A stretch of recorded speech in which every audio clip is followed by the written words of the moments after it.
50,000 টাকা দিয়েছি সম্রাটকে। কিসের?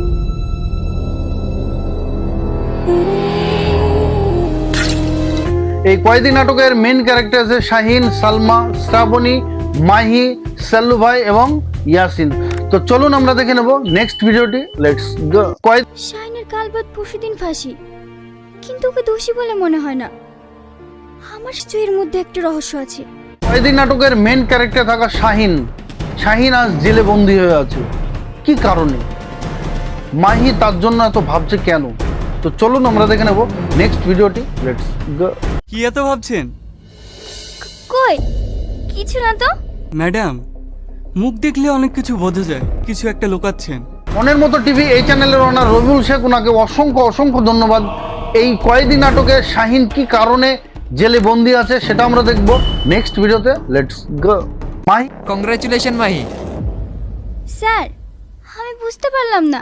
তোমার প্রমোশন হয়েছে, বীরপুরে তোমার পোস্টিং। মাহি এবং ইয়াসিন কথা বলছিল, সেখানে কিন্তু আমরা দেখলাম মাহির একটা লেটার এলো, আর সেই লেটারে নাকি তার প্রমোশন লেখা আছে। সে যে এই থানা থেকে চলে যাবে, এখন শাহিনের খোঁজ কে রাখবে? S sir. আজ থেকে মাহির জায়গায় তুমি কাজ করবে। শাহিনের কাল বাদ পরশুদিন ফাঁসি, ওর কোনো শেষ ইচ্ছা থাকলে জিজ্ঞেস করে নিও। এই থানার বাবু শ্রাবণীকে ডাকলো, আর শ্রাবণীকে ডেকে কি বললো?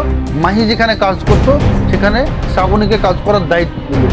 আর এটাও শ্রাবণীকে বলল যে কয়েদির শেষ ইচ্ছেটা কি সেটা অবশ্যই জানবে। তো চলুন আমরা দেখে নেব শ্রাবণী শাহিনের কাছে শেষ ইচ্ছে জানার জন্য যাবে, আর তার শেষ ইচ্ছেটা কি সেটা আমরা দেখব নেক্সট ভিডিওতে। Let's go.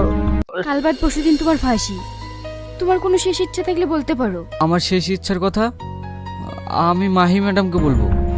শাহিনের মনের কথা বুঝতো এই থানাতে থাকা কনস্টেবল মাহি। মাহিকে ছাড়া তার শেষ ইচ্ছেটা কিন্তু বলবে না। সেখানে শ্রাবণী কিভাবে তার সঙ্গে শেষ ইচ্ছেটা জানবে? শ্রাবণীকে কি বলবে শেষ ইচ্ছেটা কি? তার তো ফাঁসি একদিন বাদেই। তো চলুন আমরা দেখে নেব। কি করে বলবে?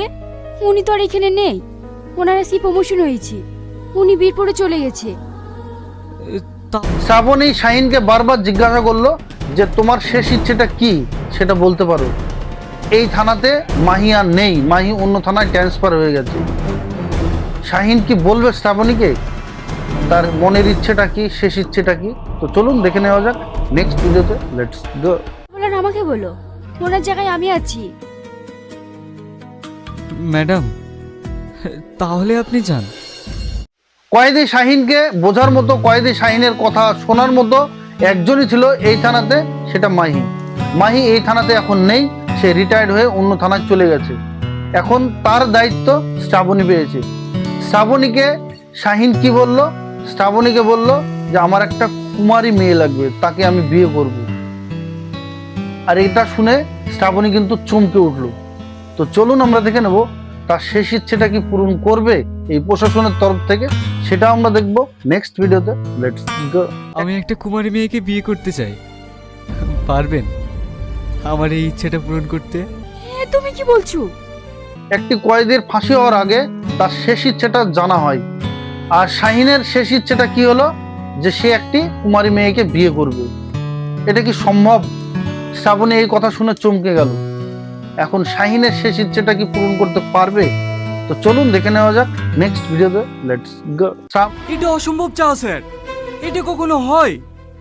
হ্যাঁ স্যার, কাল কি যার ফাঁসি, আজকে তাকে কে বিয়ে করবে? শ্রাবণী, ইয়াসিন, এই থানার বাবু সবাই মিলে আলোচনা করে এটা ভেবে দেখলো যে কিভাবে সম্ভব। তো চলুন আমরা দেখে নেব কিভাবে কয়েদির শেষ ইচ্ছেটা পূরণ করবে, সেটা আমরা দেখবো নেক্সট ভিডিওতে। Let's go. সেই আসামির শেষ ইচ্ছা একটি কুমারী মেয়েকে বিয়ে করতে চায়। কোনো মেয়ে আমার মতো মেয়েকে যদি 10 লাখ টাকা দিব বলে, তাও ওকে বিয়ে করবো না।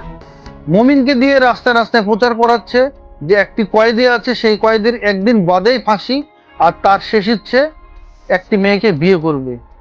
কেউ যদি ইচ্ছুক হন তাহলে থানাতে যোগাযোগ করুন। তো চলুন আমরা দেখে নেব এখন এই শাহিনকে কে বিয়ে করতে চলেছে, সেটা আমরা দেখবো নেক্সট ভিডিওতে। Let's go. আরে আপনারা কোথায় যাচ্ছেন? আমি কয়েদি সাহেবকে বিয়ে করার জন্য এসেছি। শাহিনকে বিয়ে করার জন্য থানাতে চলে এসেছে সালমা। সালমার সঙ্গে কাজী সাহেব, আমাদের সেই সাল্লু ভাই। সাল্লু ভাইয়ের অ্যাক্টিং আপনাদের কেমন লাগে অবশ্যই কমেন্টে জানাবেন। তো চলুন আমরা দেখে নেব এখন শাহিনের কি বিয়ে হবে সালমার সঙ্গে, সেটাও দেখা যাবে নেক্সট ভিডিওতে। Let's go. শ্রাবণী, তুমি এক কাজ করো, পুনেকে উপরে নিয়ে যাও, আর তোমরা কয়েদি শাহিনের বিয়ের ব্যবস্থা করো। এই থানার ওসি সাহেব শ্রাবণীকে বললো সালমাকে উপরে নিয়ে যেতে। শাহিনের সঙ্গে কি সালমা বিয়ে করতে এসেছে না কোনো চক্রান্ত আছে? তো চলুন দেখে নেওয়া যাক নেক্সট ভিডিওতে। Let's go. 10,001 টাকা দেন মোহরের পরিবর্তে মোসাম্মদ সালমা খাতুন, তুমি কি তাকে স্ত্রী রূপে গ্রহণ করলে? আলহামদুলিল্লাহ। ফাইনালি কয়েদি শাহিনের সঙ্গে সালমার বিয়ে। সালমা কি কারণে শাহিনকে বিয়ে করতে আসলো, এটা তো অবশ্যই রহস্যজনক বিষয় মনে হচ্ছে। তো চলুন আমরা দেখে নেব নেক্সট ভিডিওটি। লেটস গো। আলহামদুলিল্লাহ, কবুল করিলাম। আলহামদুলিল্লাহ, সবাই হাত তুলে দোয়া করুন। কাজী সাহেব রূপে সাল্লু ভাই এসেছিল, আর সাল্লু ভাই শাহিন এবং সালমার বিয়ে দিল। আর বিয়ে দেওয়ার পরেই সেই রাত্রি কাটানোর জন্য একটি ঘর দেওয়া হলো। তো চলুন আমরা দেখে নেব নেক্সট ভিডিওটি। লেটস গো। এই ঘর আজ তোমাদের জন্য। আমি 2:30-এ তোমাকে নিতে আসবো। কয়েদি শাহিনের রাত পেরোলেই ফাঁসি। কি কারণে বা সালমা শাহিনকে বিয়ে করলো, এর পেছনে কোনো রহস্য আছে, সেটা আমরা দেখব নেক্সট ভিডিওতে। Let's go. কি হলো? কয়দি কই? ও পালিয়ে গেছে। শ্রাবণী রাত্রি 2টোর দিকে শাহিনকে নিতে এসেছে, এসে দেখে শাহিন নেই।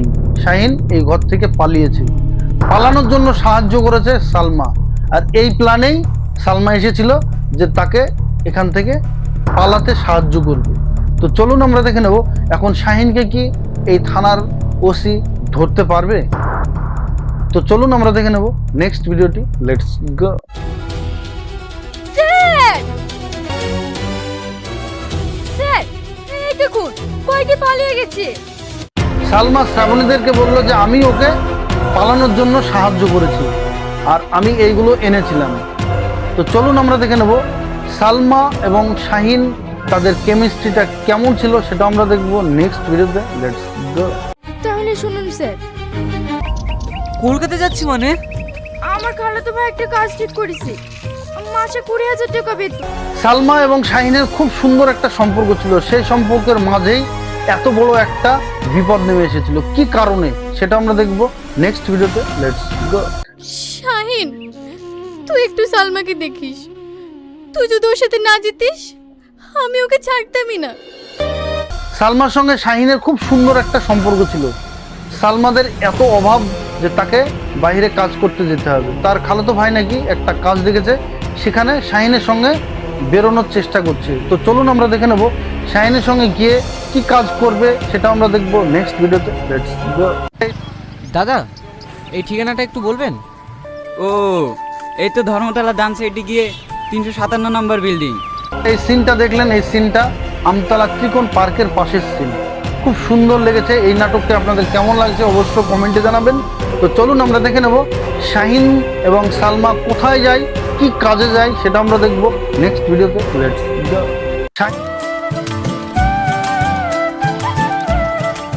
ও, স্যার উপরে আছে, যান ভিতরে যান। শাহিন ঠিকানা দেখে দেখে ঠিকানা জিজ্ঞাসা করে করে সালমাকে তার ঠিকানা নিয়ে এলো, আর এখানে নাকি তার কাজ আছে। কি কাজ আছে সেটা আমরা দেখব নেক্সট ভিডিওতে। Let's go. ম্যাম, এটা একটু দেখুন। ও, সম্রাট পাঠিয়েছে। শাহিন সালমাকে নিয়ে আসলো একটি ঘরের ভিতরে, আর সেখানে দুজন বসেছিল। সালমাকে ঘরের ভিতরে ঢুকিয়ে শাহিনকে তাকে বাইরে বসতে বলল। ভিতরে সালমা ঢুকে দেখে আজিজ ড্রিঙ্ক করছে। এখানে কোনো কিছু ঘটতে চলেছে। তো চলুন আমরা দেখে নেব নেক্সট ভিডিওটি। লেটস গো। আমি তো তোমার জন্য অপেক্ষা করছি। এসব আপনি কি বলছেন? বুঝতে পারছো না? বন্ধুরা, ভিডিওটি কেমন লাগলো? আশা করি ভালো লেগেছে। ভিডিওটি ভালো লাগলে অবশ্যই লাইক, কমেন্ট, শেয়ার, সাবস্ক্রাইব করতে বলবেন না। এই কয়েদি নাটকটি মনের মতো টিভি চ্যানেলের একটি নাটক, আর এই চ্যানেলের ওনার রবিউল শেখ, ওনাকে অসংখ্য অসংখ্য ধন্যবাদ। আপনারা সকলে ভালো থাকবেন, সুস্থ থাকবেন। আবার দেখা হচ্ছে নেক্সট ভিডিওতে।